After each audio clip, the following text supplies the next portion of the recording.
আমাদের ঘরে অনেকেরই অনেক সময় এরকম লেবু বা অন্য যে কোনো জিনিস শুকিয়ে যায়, তো সেগুলো ফেলে না দিয়ে কি করা যায়? চলে নাকি কেটে নিয়ে আসি, তারপর দেখা যাক কি করা যায়। ব্যাস, লেবুগুলো এভাবে করে কেটে নিলাম, কিচ্ছু ফেলিনি, শুধু 4 ভাগ করে নিয়েছি। এখন আমি এগুলোকে পানির ভিতরে দিব। যে পাত্রে আমি পানি নিব সেটা অবশ্যই স্টিলের হতে হবে।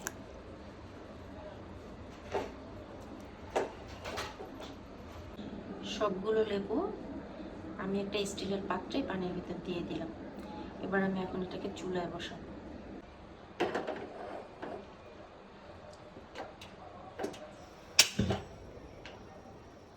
ব্যাস, এখন এটাকে আমি ঢেকে দিব। যতক্ষণ পর্যন্ত না এটা ভালোভাবে সিদ্ধ হয় ততক্ষণ আমি সিদ্ধ করব।